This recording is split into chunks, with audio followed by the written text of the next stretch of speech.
नमस्कार दोस्तों। काफी दिनों के बाद सीमा पर तनाव कुछ कम हुआ है। अब वह समय आ चुका है जब हम पूछ सकते हैं कई सारे सवाल मीडिया से, सरकार से और विपक्ष से। आज हमें पूछना चाहिए कि भारत के विराज विमान के द्वारा पाकिस्तान में किया गया हमला क्या सटीक निशाने पर लगा था? क्या उसमें 300-400 आतंकवादी मारे गए थे? एक सवाल यह भी है कि जो गिनती आप बता रहे हैं उनकी पुष्टि किसकी तरफ से की गई? क्या रक्षा मंत्रालय, वायुसेना या फिर गृह मंत्री ने 300 आतंकवादी मरने की पुष्टि की है?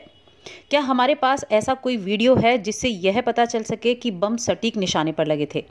यह कैसे मान लिया जाए कि जो मीडिया ने कहा है कि 300-400 आतंकवादी मारे गए हैं वह सही है?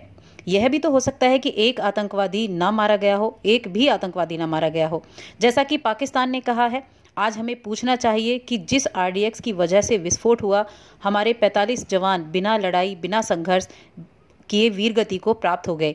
आखिर इतना आरडीएक्स कहां से आया और कैसे आया?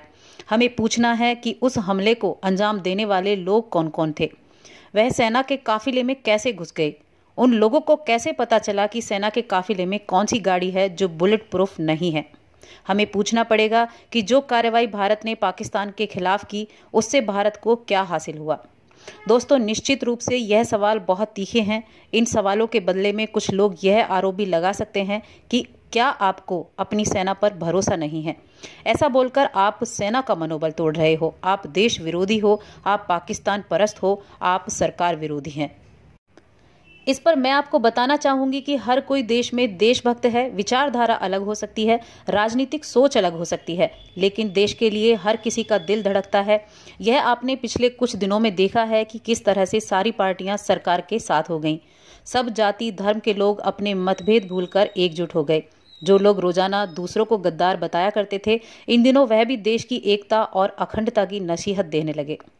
दोस्तों, शिक्षित नागरिक को भरोसा करने के लिए एक तर्क चाहिए होता है, एक तथ्य चाहिए होता है और कुछ सबूत चाहिए होते हैं।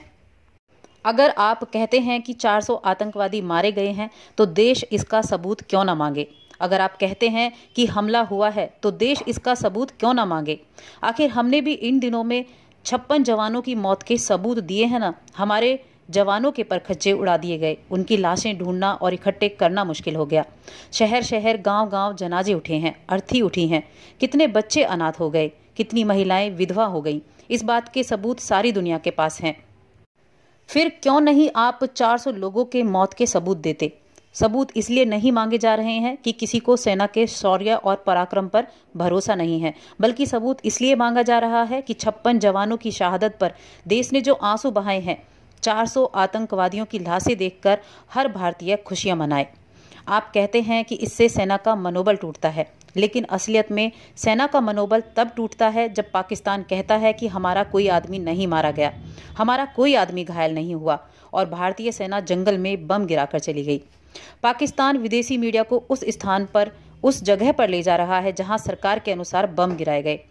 वहां कहीं ध्वस्त घरों का मलबा नहीं है, किसी आतंकवादी की लाश नहीं है, कोई घायल नहीं है, किसी हॉस्पिटल में घायलों का इलाज नहीं हो रहा है, कहीं मातम नहीं है, कहीं कोई जनाजा नहीं है, मीडिया में कोई खबर नहीं है, कोई वीडियो नहीं है। फिर कैसे मान लिया जाए कि हमला सही जगह हुआ है? 300 आतंकवादी मारे गए हैं। जवानों का मनोबल तब टूटता है जब उनके 56 साथी शहीद हो जाते हैं और उनका बदला नहीं लिया जाता। कुछ लोग सवाल पूछने वालों को सरकार विरोधी बताते हैं। जी हाँ, यह बिल्कुल सही है।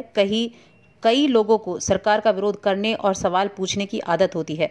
सवाल हमेशा सरकार से ही किया जाना चाहिए, भले ही सरकार में भाजपा हो, कांग्रेस हो या कोई दूसरा दल हो, क्योंकि विपक्ष पहले से हारा हुआ है।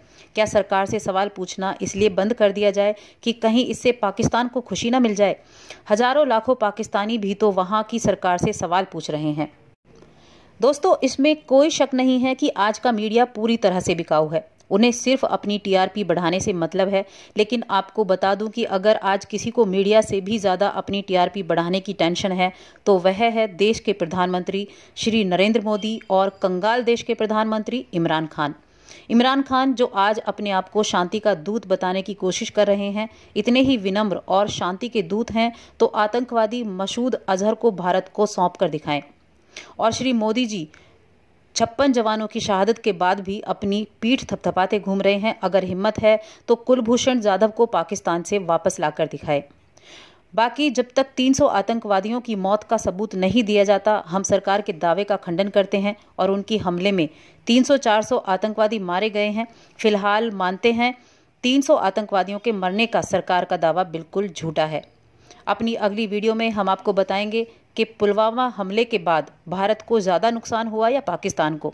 ये वीडियो देखने के लिए मेरे चैनल को सब्सक्राइब करें। जय हिंद।